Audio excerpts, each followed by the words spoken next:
एक गाना याद आता है आज, आपको भी याद होगा एक गाना है ना, बाप बड़ा ना भैया सबसे बड़ा रुपया। क्यों याद आया आज मुझे वो गाना? रुपया आज सबसे बड़ा हो गया है, हर रिश्ते से ऊपर, हर चीज़ से ऊपर सिर्फ पैसा।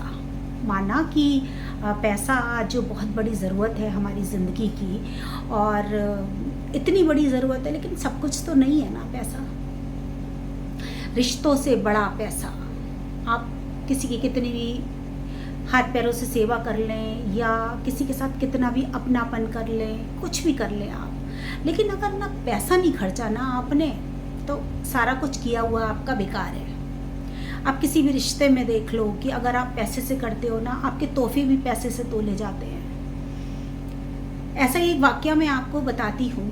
आप एक चीज़ और कि आप देखो, आप जब अपनी बेटी का रिश्ता करने जाते हो तो वहाँ भी सबसे पहले हमारे समाज की विडंबना है ये कि हम लोग आज चाहे कितने भी आगे बढ़ जाएं, कितना भी मॉडर्न हो जाएं, कितनी भी सोच को विकसित कर लें, लेकिन ये एक सोच है ना कि कितना पैसा कौन कैसे खर्च कर रहा है, कितनी आलीशान शादी करी है और क्या स्टैंडर्ड है हमारी शादी का। यानी स्टैंडर्ड माने कितना पैसा खर्च किया है आपने, कितनी लग्जरी शादी की है। तो ऐसे आप हर रिश्ते में देखेंगे कि पैसा सबसे ज़्यादा इम्पॉर्टेंट है, और अगर आपने पैसा खर्च नहीं किया तो सारी चीज़ें सेकेंडली हो जाती है।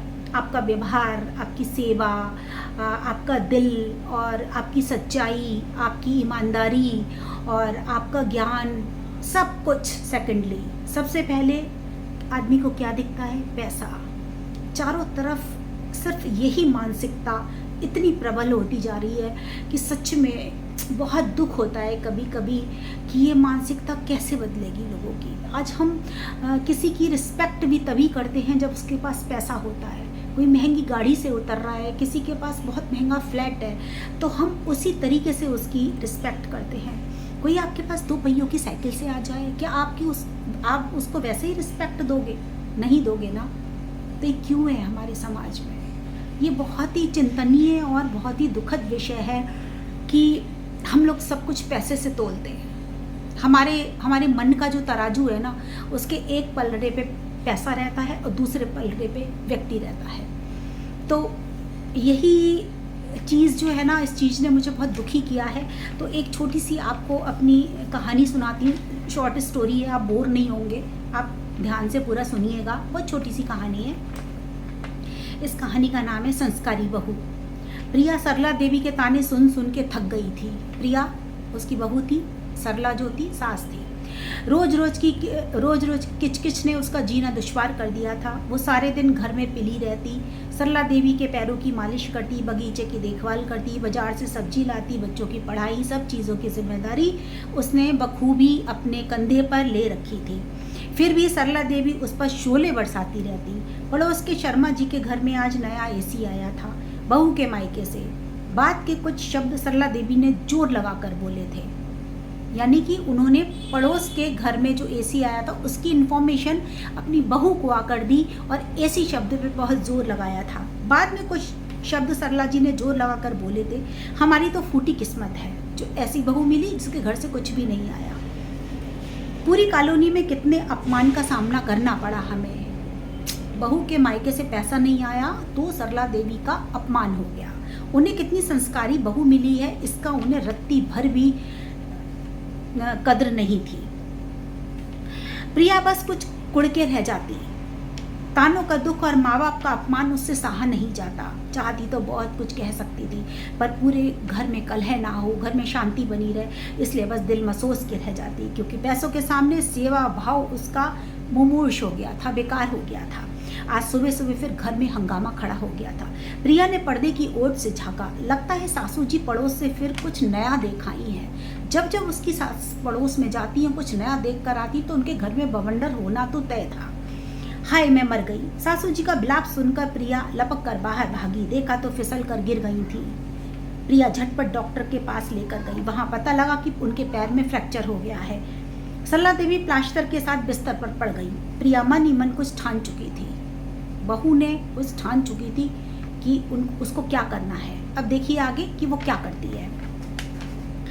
प्रिया मन ही मन ठान चुकी थी कि उसको कुछ करना है। उसने सरला देवी के पास दवाइयाँ, फल, ज़रूरत का सारा सामान रख दिया। साथ में एक नर्स का प्रबंध भी कर दिया जो उसकी देखभाल कर सके, ताकि उन्हें किसी चीज़ की तकलीफ ना हो, और स्वयं एक दिन के लिए अपने मायके चली गई। सरला देवी को गहरा धक्का लगा। उन्हें अपनी बहू से ऐसी उम्मीद नहीं थी, उसका निर्मम व्यवहार की ऐसी उन्हें अपेक्षा नहीं थी। सरला देवी प्रिया के बगैर पूरा दिन पहाड़ की तरह लग रहा था। सरला देवी का मन नहीं लग रहा था कि आखिर उनकी बहू उन्हें छोड़कर क्यों चली गई। शाम को प्रिया के आने पर सरला देवी ने मुंह फुला लिया। प्रिया कहने लगी, माँ, मैं आपकी सारी सुविधाओं का पूरा इंतज़ाम कर गई थी, आपको नर्स रख गई थी, और आप क्यों नाराज़ हैं मुझसे? और क्यों नाराज़ हैं? मैं आ तो गई हूँ लौट के, एक ही दिन की तो बात थी। प्रिया के इस अपनेपन से सरला देवी भावुक हो गई। उन्हें अपनी सारी गलतियों का प्रायश्चित एक पल में हो गया। उन्हें अपनी संस्कारी बहू की अहमियत का एहसास हो चुका था। आंखों से टप टप आंसू गिरने लगे। शर्मा जी का एसी क्या, दुनिया की सारी दौलत बहू के सामने बेकार लग रही थी। उन्हें अपने किए पर पश्चाताप हो रहा था। उन्हें अपनी बहू की सारी सेवा, उसका व्यवहार, उसका मन, उसकी सच्चाई, सारी चीज़ें उनके सामने आ चुकी थी। प्रिया सासू जी का मनोदशा ताड़ चुकी थी, आगे बढ़कर उनके गले लग गई। अभी भी देखिए, बहू फिर अपनी सासू जी को नीचा नहीं देख सकती थी, उन्हें दुखी नहीं दे सकती थी, और उनके गले लग गई। दोनों की आंखों से अश्रुधारा बह रही थी। सरला देवी ने आंखों में पश्चाताप के आंसू थे, और प्रिया की आंखों में उनका प्यार पाने की निर्मल धारा बह रही थी। आज प्रिया खुश थी कि सासू माँ को प्रायश्चित हो चुका था। अब वो उसकी कदर करेंगी, उसको प्यार करेंगी। अब वो उस पैसे को उतनी अहमियत नहीं देंगी जो अभी तक देती आ रही थी। और उधर सरला देवी को, उन्हें भी आज अपनी बहू के व्यवहार का भान हो चुका था। उन्हें पता चल चुका था कि किस चीज़ की कितनी इम्पोर्टेंस है और उनकी बहू कितनी कीमती है।